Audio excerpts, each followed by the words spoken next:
In 2018, a wedding photographer in Oregon discovered something in her home that would unravel not just her 3-day-old marriage, but expose a pattern of violence hidden for years. What Maya Thompson found wasn't just evidence of betrayal, it was documentation of crimes that authorities hadn't known existed. This is the story of how love became a weapon, how trust was used as camouflage, and how one woman's discovery would trigger a manhunt that continues to this day. Before we go deeper, subscribe if you love true crime documentaries, and tell me in the comments where you're watching from. To understand what happened in that house, we need to understand the woman who lived there. Maya Thompson was born in 1989 in a small town outside Portland, Oregon. The middle child in a family that valued independence and self-reliance. Her childhood was unremarkable in the ways that matter to most people: middle-class stability, public schools, summer camps. But those who knew her remember a girl who seemed to be searching for something she couldn't name.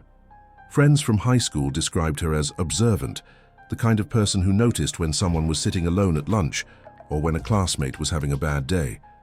She had a quality that would later define her career: the ability to see what others missed, to capture the moments between moments. But that same sensitivity would also become a vulnerability, a doorway through which heartbreak could enter and never quite leave. Her first serious relationship came during her sophomore year at the University of Oregon, where she was studying marketing. His name isn't important to this story. What matters is what he taught her about trust and its limits. They dated for nearly 2 years, long enough for Maya to imagine a future, short enough that she hadn't yet learned to read the signs. The betrayal came as most betrayals do, not in a moment of dramatic confrontation, but in small discoveries that accumulated until denial became impossible. A mutual friend, someone Maya had known since freshman orientation, someone she'd confided in about her relationship struggles, had been sleeping with him for months. The revelation didn't arrive in a tearful confession or a court moment. Maya found messages on a shared computer, an entire conversation thread that made clear this wasn't a mistake or a moment of weakness. It was deliberate, sustained, and discussed between them with a casual cruelty that suggested they'd laughed about her naivety. What hurt more than the act itself was the realization that she'd been a topic of conversation, that her trust had been something they'd navigated together, two people united in their deception. She spent the next year finishing her degree in a kind of emotional fog, going through the motions of papers and presentations, while privately questioning whether she could ever trust her own judgment again. After graduation, Maya tried to rebuild. She dated cautiously, keeping people at a careful distance until she met someone who seemed different. He was patient, understanding about her hesitation, willing to move at her pace.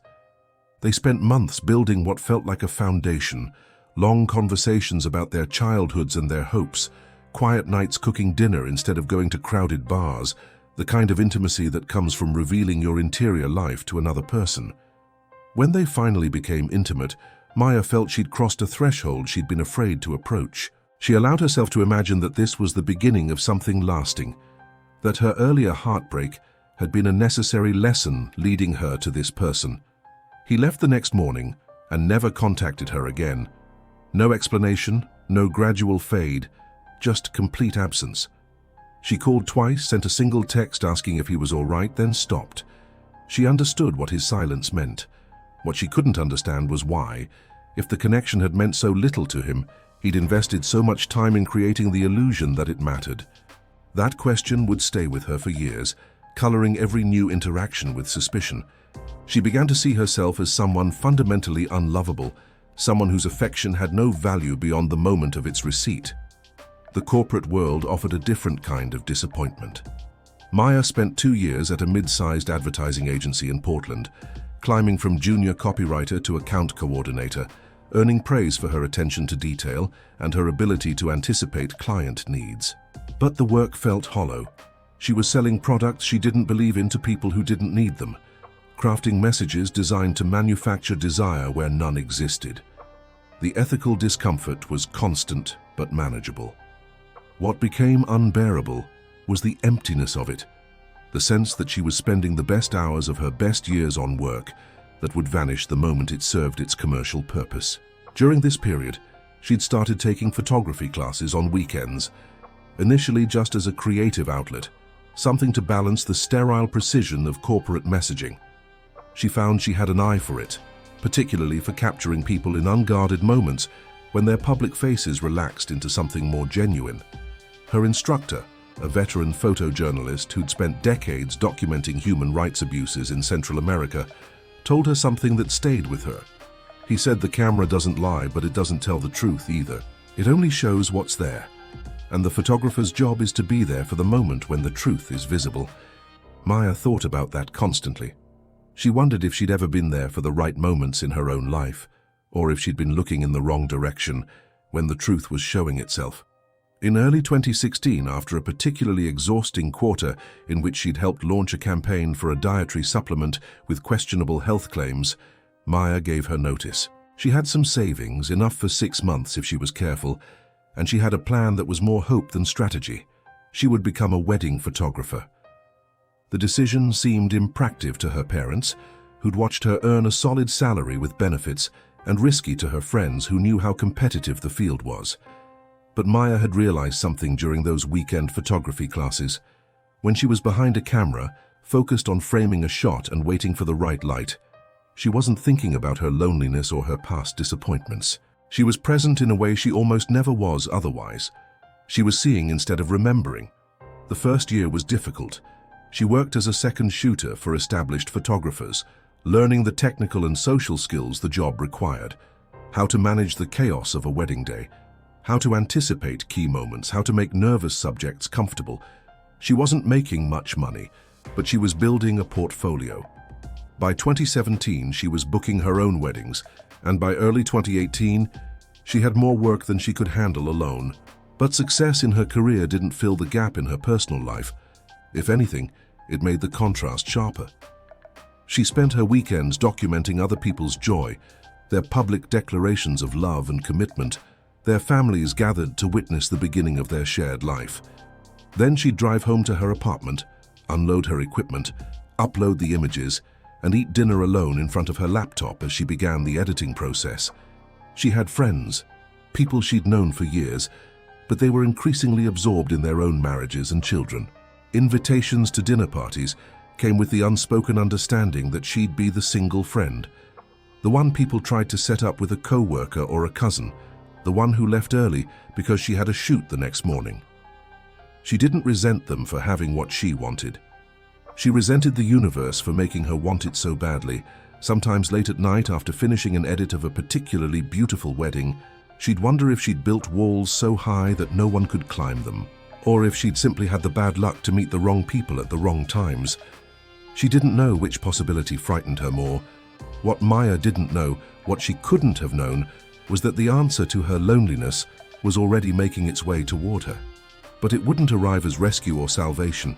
It would arrive wearing a mask so convincing that she'd have no reason to doubt its authenticity until the mask was removed by force. The wedding was in April 2018, an evening ceremony at a restored barn venue outside Salem. Maya had shot there before and knew the light would be good in the late afternoon, golden and diffused through the high windows.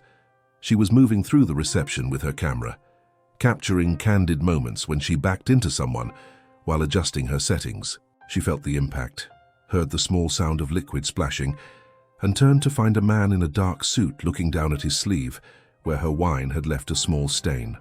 Her apology came immediately, flustered and genuine, but the man's response was calm to the point of being serene. He introduced himself as Daniel Reeves and dismissed the accident with a smile that suggested he found her embarrassment charming rather than annoying. They fell into conversation, an easy exchange that surprised Maya with its lack of awkwardness. Daniel asked about her work with what seemed like genuine interest, not the polite questions people ask to fill silence, but deeper inquiries about why she'd chosen photography and what she hoped to capture. He listened in a way that made her feel heard, his attention focused entirely on her, despite the crowded room and the music and the movement all around them. When she asked what he did, Daniel explained he was a marine engineer, specializing in offshore platform design. The work kept him traveling frequently, he said, which was one reason he hadn't been to a wedding in some time. He was here as a guest of the groom, someone he'd worked with on a project in the Gulf. Maya found herself drawn to his calmness, the sense that he was comfortable in his own skin in a way she'd rarely encountered. He wasn't trying to impress her with stories of his work or achievements. He wasn't performing charm. He was simply present, asking questions and listening to her answers. When she had to return to work, catching the bouquet toss and the cake cutting, Daniel thanked her for the conversation and said he hoped to see her again before the night ended. Maya found herself thinking about him as she worked, wondering if she'd misread his interest, if his friendliness had just been politeness. But as the reception wound down and guests began to leave, Daniel found her again. He asked if she'd like to get coffee sometime, and when Maya said yes, he handed her his phone so she could enter her number. The gesture was old-fashioned in a way she found endearing, a small formality that suggested he took the exchange seriously. They texted over the next few days, brief messages that established a rhythm of communication. Daniel's texts were thoughtful, not the rapid-fire brevity that characterized most digital conversation. He asked about her work and told her about a project he was finishing in Seattle, nothing too personal, but enough to create a sense of growing familiarity. When they finally met for dinner a week later, Maya felt something she hadn't felt in years: cautious hope. Daniel was exactly as she remembered, attentive and curious and present. He asked about her family, her childhood, her dreams beyond photography. He shared stories about growing up in California, about his decision to study engineering, about the satisfaction he found in solving complex structural problems. The conversation never dragged or required effort. Hours passed with the strange compression that happens when two people are genuinely engaged with each other. Over the following weeks, they saw each other whenever Daniel was in town. His work schedule still demanding, but he made time when he could. He sent her photos from his projects, massive metal structures rising from the ocean, and asked her thoughts on composition and light. Maya found herself opening up in ways she hadn't with anyone in years. She told him about her failed relationships, about the trust issues they'd left her with, about the loneliness she'd learned to carry. Daniel listened without judgment, without offering platitudes about time healing wounds or suggesting she just hadn't met the right person yet. He simply acknowledged what she'd been through and thanked her for trusting him with it. That response meant more to Maya than any romantic gesture could have. It made her feel that he understood her, that he saw the parts of herself she usually kept hidden. By June, they were spending every free weekend together. Daniel would drive down from wherever his current project was, or Maya would take the train up to Seattle or Vancouver to meet him. They hiked in the Cascades, explored small coastal towns, spent entire days in bed talking and making love and ordering takeout. Maya felt herself falling, felt the careful walls she'd built beginning to crumble, and for the first time in years, she wasn't afraid of that feeling. In August, Daniel asked her to marry him. They were at Crater Lake, standing at the rim watching the sunset turn the water impossible shades of blue, and he simply asked if she would spend her life with him. There was no elaborate production, no hidden photographer or staged moment. Just the question and her answer. Maya said yes without hesitation, without the voice of caution that usually arose in her mind when she made important decisions. She trusted him completely. They decided on a small ceremony, just immediate family and close friends in late September. The planning was simple because neither of them wanted a production. Maya had photographed enough weddings to know what she didn't want, the stress and expense and performance of it all. They chose a small inn on the coast, invited 30 people, and kept the ceremony short. Maya wore a simple dress she'd found at a boutique in Portland. Daniel wore a suit she'd never seen before, dark blue and perfectly fitted. When they exchanged vows, Maya felt certain she'd finally found what she'd been looking for all those years. The fear and doubt and loneliness that had defined so much of her adult life felt like something she was leaving behind, a chapter that had ended, so a better one could begin. 3 days later, everything changed. Maya and Daniel had driven back to his house, a small 2-story in a quiet neighborhood of Eugene that he'd bought a year earlier. They'd spent the morning unpacking from the wedding, sorting gifts and reading cards from guests who couldn't attend. Daniel had gone out in the afternoon to run errands, and Maya decided to start organizing their things, combining their lives in the practical ways that marriage requires. She was going through Daniel's home office, looking for a place to set up her laptop, when she noticed the drawer. It was a large file drawer in his desk, and it was locked. That wasn't unusual in itself. People kept important documents secure, but something about it caught her attention. Maybe it was the heaviness of the lock, overbuilt for a simple desk drawer. Maybe it was the scratch marks around the keyhole, suggestions of frequent use. She looked for the key in the obvious places, the top drawer under the desk pad, but found nothing. Then she remembered that Daniel kept a small box of miscellaneous keys in the hall closet, things left over from previous locks and luggage and file cabinets. She found a key that fit. The drawer slid open. Inside were several items, a bracelet she didn't recognize, some papers that looked like they might be legal documents, and underneath everything, a stack of what appeared to be VHS tapes. They were old, the plastic cases worn and faded, unlabeled except for dates written in marker on the spines. Maya felt a strange tension in her chest, the sense that she was looking at something she wasn't supposed to see but couldn't turn away from. She knew she should close the drawer, wait for Daniel to come home, and ask him about it directly. But something in her, the photographer's instinct to look closer, to see what was really there, made her pull out the top tape. The date on the spine was from 2006, 12 years ago. She went to the living room where Daniel had an old television and VCR, equipment he'd kept for some reason, despite the obsolescence of the format. She inserted the tape and pressed play. The image that appeared was grainy and dark, shot on what looked like an old camcorder in low light. The camera was stationary, positioned to show a concrete wall and a metal chair. For several seconds, nothing happened. Then a woman was brought into frame, her hands bound behind her back, a blindfold covering her eyes. She was struggling, making sounds through what appeared to be a gag in her mouth. Maya's heart began to pound. She couldn't see the face of whoever was holding the woman, but she could hear his voice giving instructions that made Maya's skin crawl. The woman was terrified, her body rigid with fear. Maya watched for less than a minute before her hands began shaking so violently she had to set down the remote. She stopped the tape and stood up, her mind trying to process what she'd just seen. This couldn't be real. It had to be staged, some kind of horror movie footage or theatrical production. But something about the woman's fear, about the raw terror in her movements, told Maya this was real. Whoever this woman was, whatever had happened to her, it had actually happened. And Daniel had kept a recording of it. Maya's first instinct was to call someone, but who? The police? And tell them what? That she'd found a tape in her husband's desk that might show a crime? She didn't even know who the woman was when this had happened, or if it was what it appeared to be. She needed to know more before she made accusations that could destroy everything if she was wrong. She went back to the office and looked at the other tapes. There were 5 more, each with different dates ranging from 2005 to 2011. She didn't want to watch them. Every instinct told her to stop looking, to wait for Daniel, to find some innocent explanation. But she couldn't leave it alone. She needed to know what else was on these tapes. She took the second tape, dated 2007, and put it in the machine. The footage was similar, another woman, another scene of terror and restraint. This woman was younger. Her blindfold had slipped enough that Maya could see part of her face, enough to see the tears streaming down her cheeks. The realization hit Maya like a physical blow.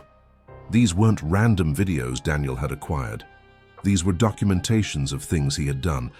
The man she'd married, the man she'd trusted completely, was someone capable of this. Maya didn't watch the other tapes. She couldn't. She sat on the couch in a state of shock, her mind racing through every interaction she'd had with Daniel, looking for signs she'd missed. How had she not seen this? How had someone capable of such cruelty hidden it so completely?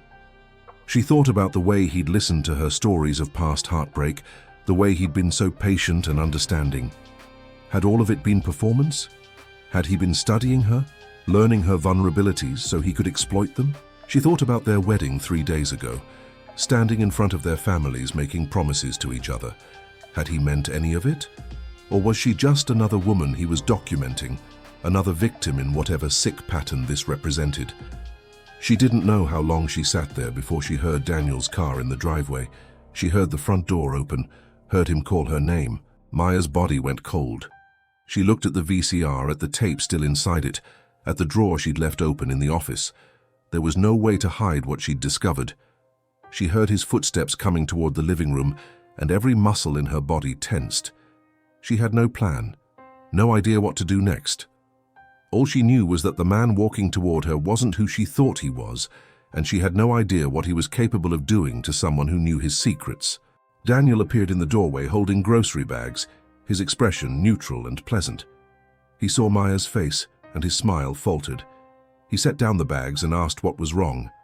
Maya couldn't speak. She pointed at the VCR, at the tape. Daniel's eyes followed her gesture, and when he saw what she was pointing at, his entire demeanor changed. The warmth left his face, replaced by something cold and calculating.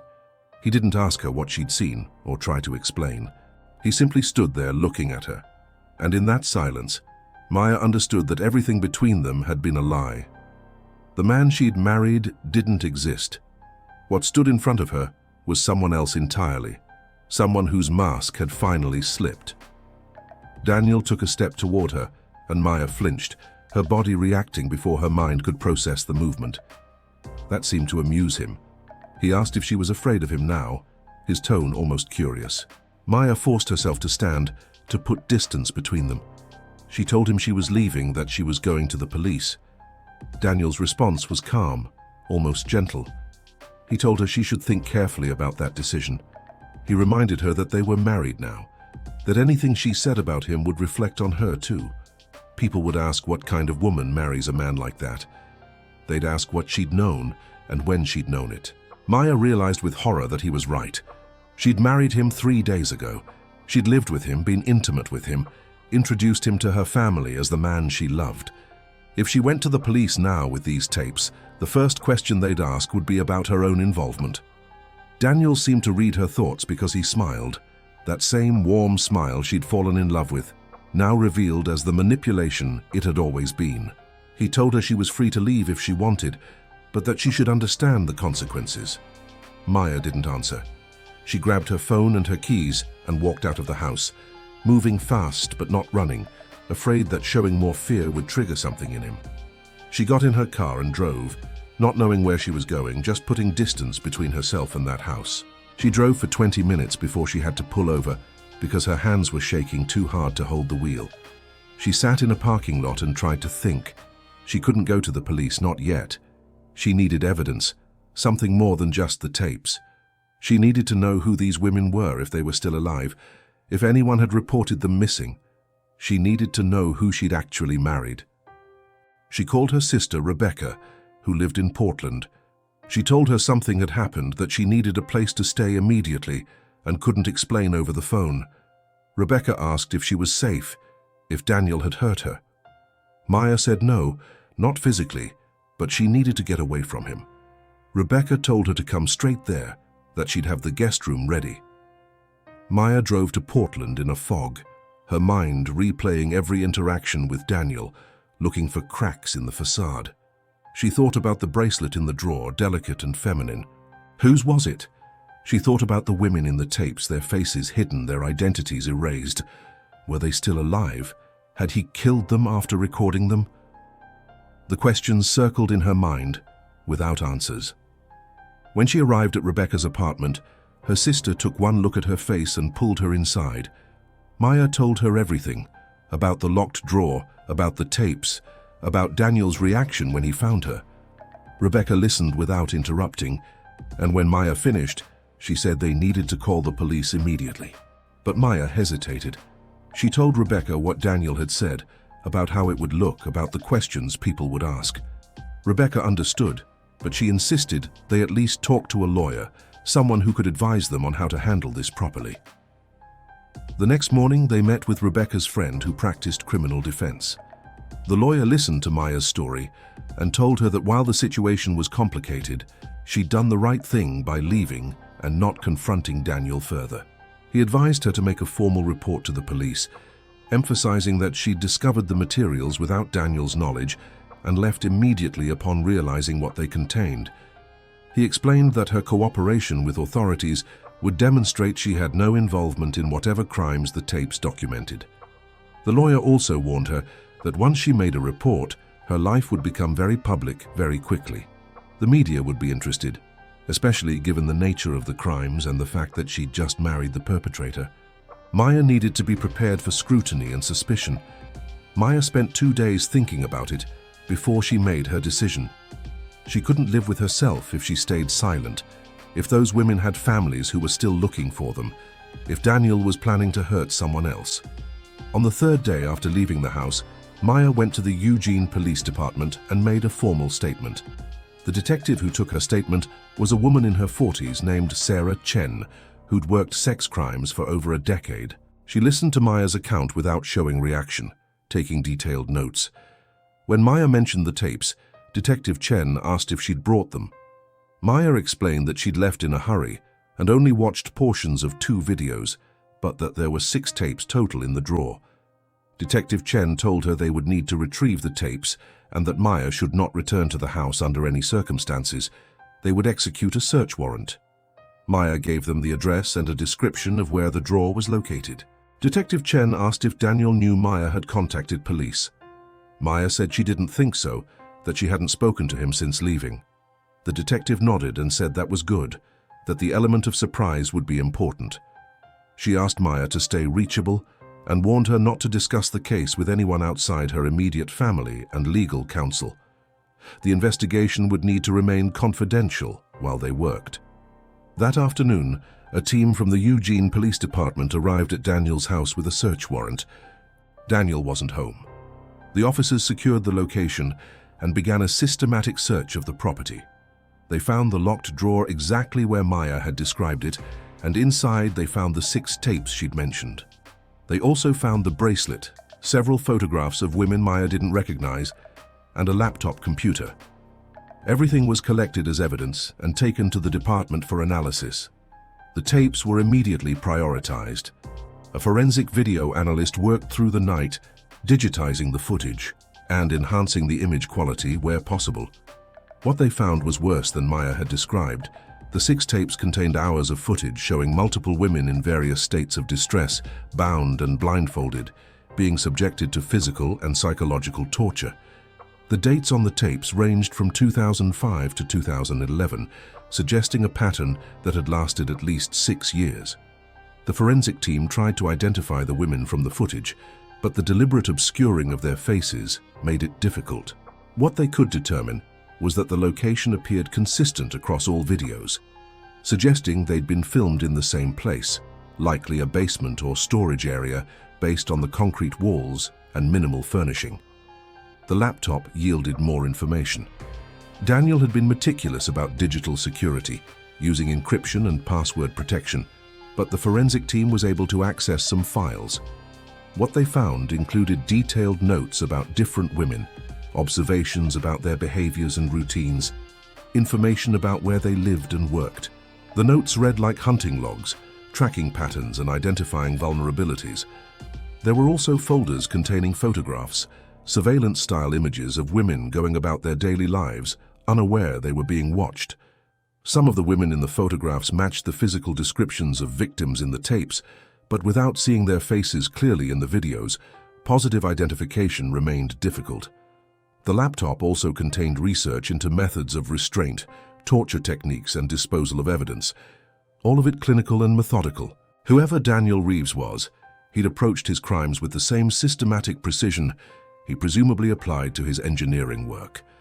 While the forensic team worked on the evidence, other detectives began investigating Daniel's background. What they found complicated the picture even further. Daniel Reeves had no criminal record, not even a traffic violation. He'd graduated from UCLA with a degree in marine engineering, exactly as he'd told Maya.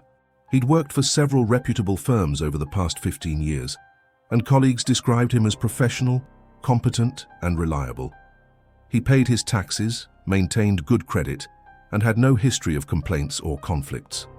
On paper, he was exactly what he'd presented himself as, a successful professional living a quiet, law-abiding life. But there were gaps, periods where his employment records were vague or showed him working on remote projects with minimal oversight. The investigators began contacting his former employers, trying to map out where Daniel had been during the years the tapes were created. What they discovered was that Daniel's work had taken him all over the West Coast, with projects lasting anywhere from a few weeks to several months. He'd lived in temporary housing, hotel rooms, and short-term rentals in at least a dozen different cities. That mobility would have given him opportunities to target victims in multiple jurisdictions, making it harder for any single police department to connect cases. Detective Chen pulled missing persons reports from Oregon, California, Washington, and Nevada, dating back to 2004, the year before the earliest tape. She was looking for women who disappeared without explanation, particularly those who matched the physical descriptions of the victims in the videos. The list was heartbreakingly long.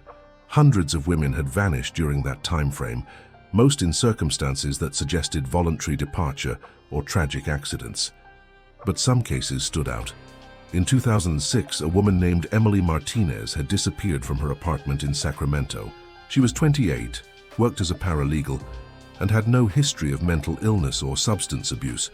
She'd simply failed to show up for work one morning, and when concerned colleagues contacted police, they found her apartment locked from the outside with her purse and phone still inside. There were no signs of struggle, no evidence of forced entry. She'd vanished completely. The case had gone cold within months. In 2007, another woman named Rachel Kim disappeared from Portland under similar circumstances. She'd been out running errands on a Saturday morning and never came home. Her car was found in a supermarket parking lot, locked and undamaged, with her groceries still in the trunk. There were no witnesses, no security footage that captured anything useful. The investigation had exhausted all leads and was eventually moved to the Cold Case Division. Detective Chen brought these cases and others to the forensic video analyst, asking if any of the physical characteristics, visible tattoos, jewelry, or clothing matched what could be seen in the tapes. The analyst worked through the footage frame by frame, comparing details. In one video, the victim was wearing a distinctive bracelet, thin silver with a small charm. When Detective Chen compared that image to photographs of Emily Martinez provided by her family, she found the same bracelet visible in a photo from Emily's birthday party 3 months before her disappearance. It wasn't conclusive proof, but it was a connection. The bracelet found in Daniel's drawer was sent to the lab for analysis. Microscopic examination found traces of DNA on the inner surface, where it would have contacted skin. The sample was run through the missing persons database. It matched Emily Martinez. Suddenly, a cold case from 12 years ago had new life. Emily Martinez hadn't just disappeared. She'd been taken by Daniel Reeves, held somewhere and tortured, and very likely killed. The realization gave the investigation new urgency.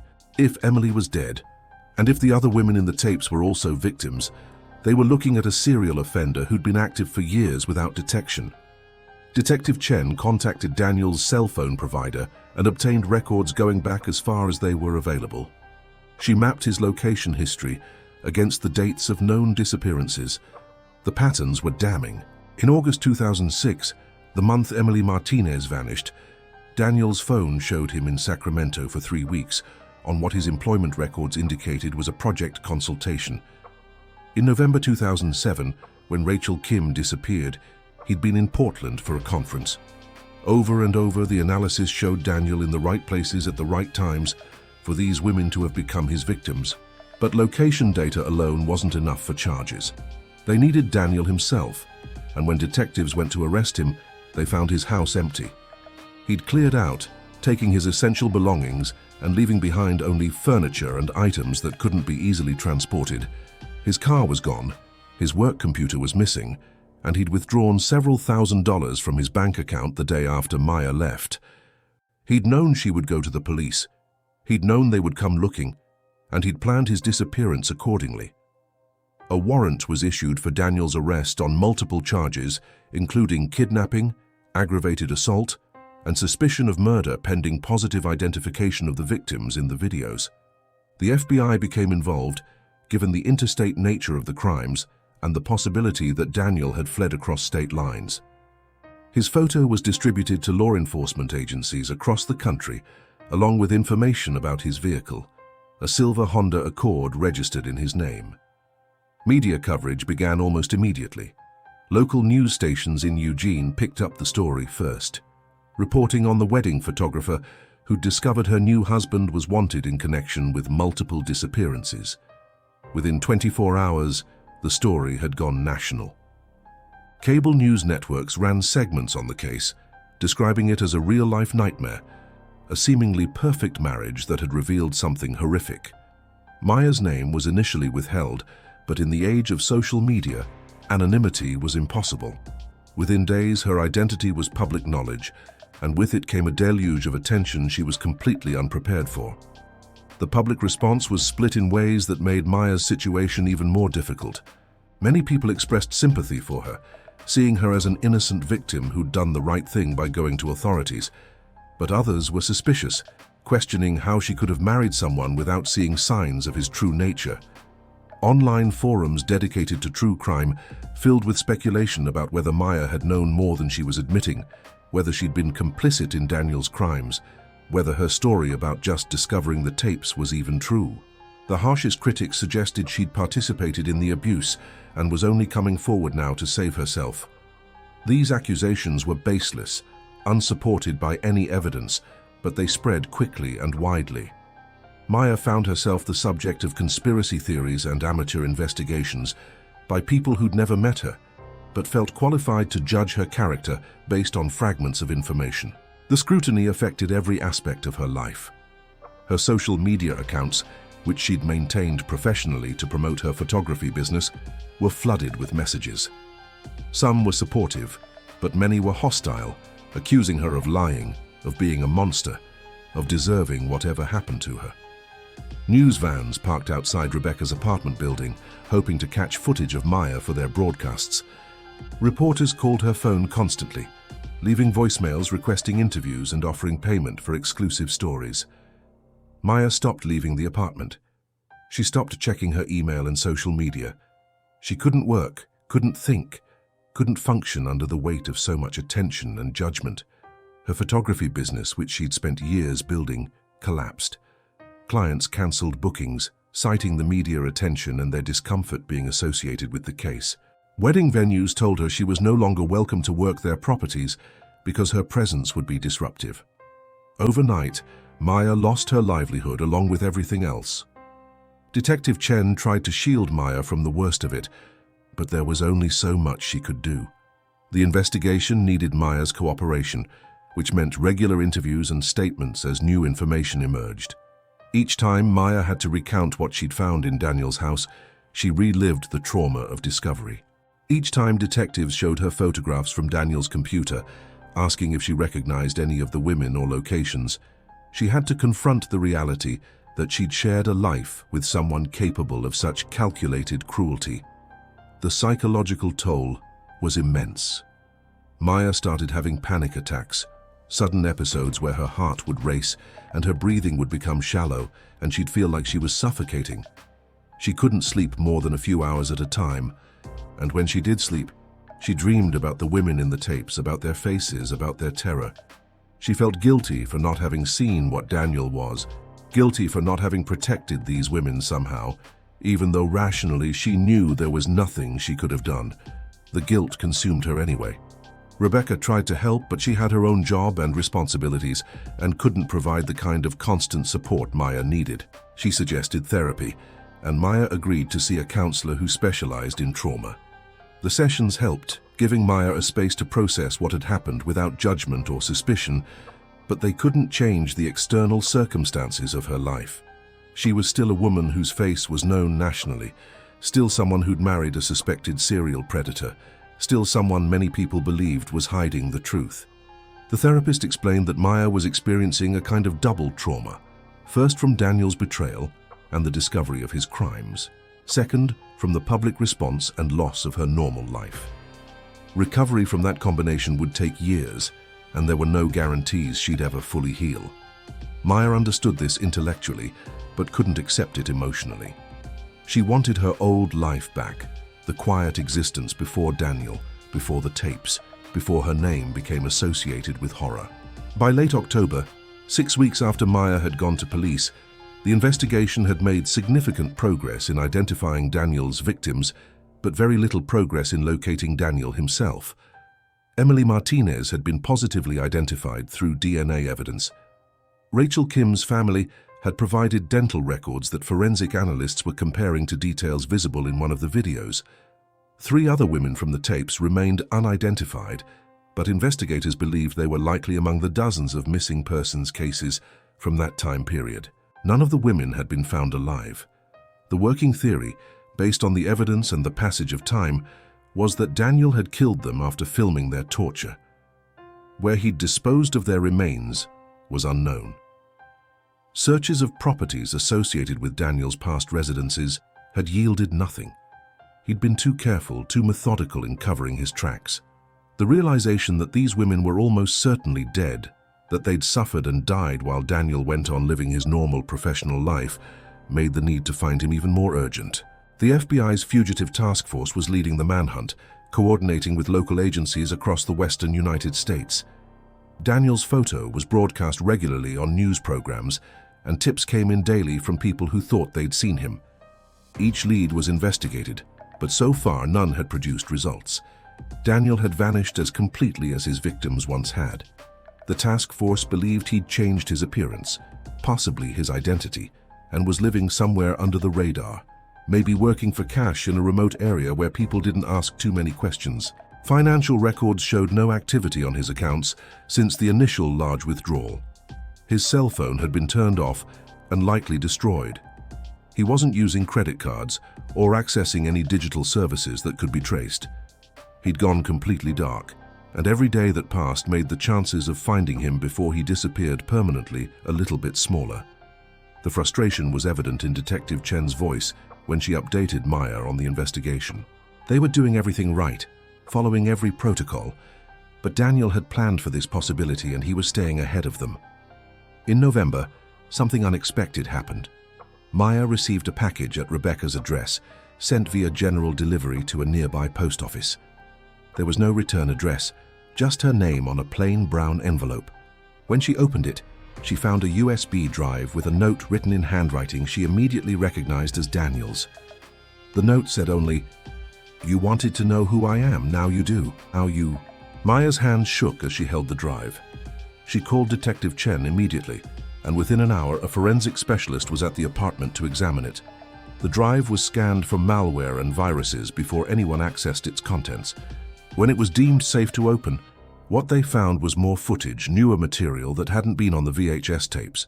The files were dated from 2012 to 2017, 5 more years of documented crimes that had continued even more recently than investigators had believed.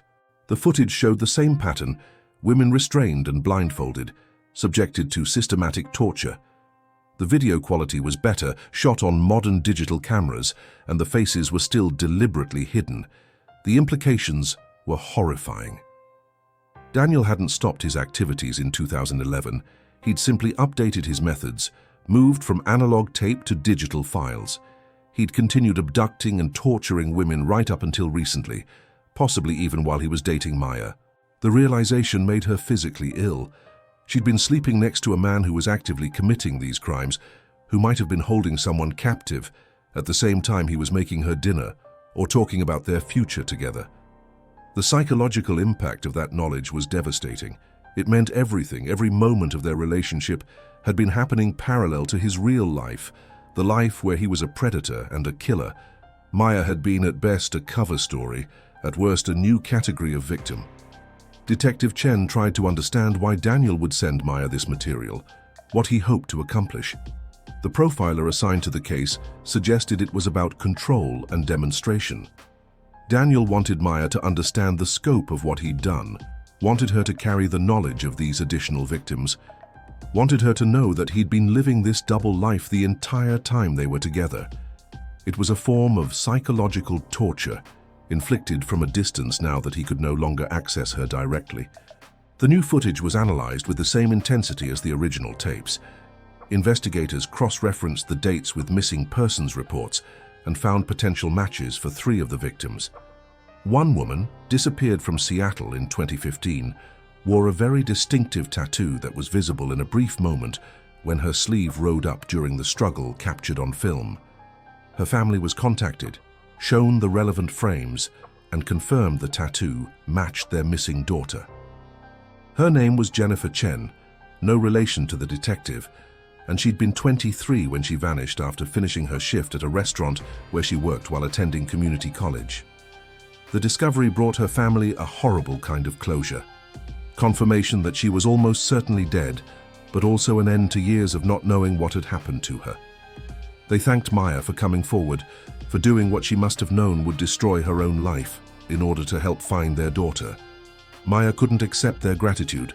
She felt she deserved none of it, that her involvement had been accidental, that she hadn't been brave, just unfortunate enough to marry a monster. But Jennifer's mother hugged her anyway, told her she was a hero whether she believed it or not, and asked her to please not give up hope that Daniel would be found. As 2018 turned into 2019, the investigation continued, but with decreasing momentum. The FBI kept Daniel on their most wanted list. His face remained on wanted posters and true crime websites, but new leads dried up. He'd successfully disappeared, and without new information about his location, the active search couldn't be sustained indefinitely. Detective Chen continued working the case alongside her other responsibilities, but the reality was that unless Daniel made a mistake or someone recognized him and reported it, they might never find him. Maya tried to rebuild her life, but the foundation was gone. She legally changed her name, not to Maya Thompson, but to something completely different. Hoping to escape the recognition that followed her everywhere, she moved out of state, settling in Arizona where no one knew her face. She found work doing photo editing for a large commercial studio work that kept her behind a computer instead of behind a camera work that paid enough to survive, but felt as hollow as her advertising job had years before. She saw her therapist weekly via video calls, working through the trauma, but progress was slow and non-linear. Some days, she felt like she might eventually be okay. Other days, she couldn't imagine a future where this weight ever lifted. The media attention gradually faded as newer stories captured public interest. But Maya's story remained in the true crime community. Podcasts discussed the case, YouTube channels analyzed the evidence, online forums debated theories about where Daniel might be hiding. Maya became a figure in these discussions, sometimes sympathetic, sometimes suspect, always examined by strangers who felt entitled to opinions about her life. She stopped reading about herself, stopped listening to coverage, but she knew it was out there, a permanent record of the worst thing that had ever happened to her, accessible to anyone with an internet connection. She wondered sometimes if Daniel watched those discussions, if he followed the coverage of his own crimes from whatever hiding place he'd found. She imagined him seeing her face on a screen, reading speculation about whether she'd known, and taking satisfaction in the destruction he'd caused to her life even after his physical departure from it. That thought, more than any other, made her angry. She'd spent so much of her life afraid, lonely, convinced she was unlovable. Daniel had exploited those vulnerabilities perfectly, given her exactly what she'd been desperate for, then revealed it was all manipulation. But Maya was still here. She'd survived his betrayal, survived the public scrutiny, survived the loss of everything she'd built. That had to count for something. In the years since, there have been no credible sightings of Daniel Reeves. The FBI believes he may have left the country, possibly traveling to Central or South America, where he could live cheaply without drawing attention. Some investigators think he's dead, that the stress of being hunted led him to take his own life somewhere. His body hasn't been discovered. Others believe he's still alive, possibly still active, targeting women in places where disappearances are less likely to trigger intensive investigations. The truth is that no one knows. Daniel planned his escape as carefully as he'd planned his crimes, and unless he wants to be found, the chances of locating him decrease with every year that passes. For the families of his victims, that uncertainty is its own kind of torture. They know what happened to their daughters and sisters and mothers, but they don't know where the remains are, can't bury them properly, can't achieve the closure that comes from laying someone to rest. And they know the man responsible is somewhere out there free, while they continue to grieve. Maya still lives under her new identity in Arizona. She started photographing again, not weddings but landscapes, empty spaces without people. She finds something peaceful in the work, capturing light and shadow without the complication of human emotion. She has a small circle of friends who know her history and accept her anyway. People who don't need her to be anything other than what she is. Someone trying to heal from something unimaginable. She doesn't date, can't imagine trusting someone that way again, but she's made peace with solitude in a way she couldn't before. It's not the loneliness she used to feel, that desperate aching need for someone to complete her. It's a chosen quiet, a recognition that she's whole on her own, that she doesn't need rescue or redemption from another person. The irony isn't lost on her that the worst thing that ever happened to her also freed her from the pattern of searching for love that had defined her adult life. She doesn't know if she'll ever fully recover from what Daniel did to her, from the betrayal and the years of aftermath, but she's learned that recovery isn't a destination. It's the work you do every day to keep surviving, to keep finding reasons to get up and move forward, even when the weight of the past makes that movement feel impossible. The case remains open. Daniel's name is still in databases, his photo still distributed to law enforcement agencies. Detective Sarah Chen, now promoted to sergeant, still works missing persons in Eugene and thinks about Maya's case regularly. She updates Maya occasionally when there's new information, though that happens rarely now. The families of the identified victims have formed a support group, connected by their shared loss and their shared hope that someday there will be justice. They hold annual vigils, keeping their loved ones' memories alive, refusing to let them be forgotten, even though the man who killed them has successfully vanished. For Maya, watching these vigils from a distance, there's a bittersweet comfort in knowing that something good came from her decision to look in that drawer to watch those tapes, to go to the police despite knowing what it would cost her. These women are known now. Their stories are told. Their families have some answers. It's not enough, will never be enough, but it's something. And sometimes, in her better moments, Maya can accept that what she did mattered, that her choice to speak up despite her fear helped bring light to darkness that might otherwise have remained hidden forever. If you have any information about the whereabouts of Daniel Reeves or any knowledge of additional victims, please contact the FBI or your local law enforcement immediately. Your tip could be the one that brings justice to families who have waited years for answers. These crimes may have happened years ago, but they matter now, and the women who suffered deserve to be remembered as more than victims, as the full people they were before someone took their lives. Don't forget to subscribe for more investigative true crime stories, and remember that behind every headline is a real human being whose life was changed forever by someone else's choices.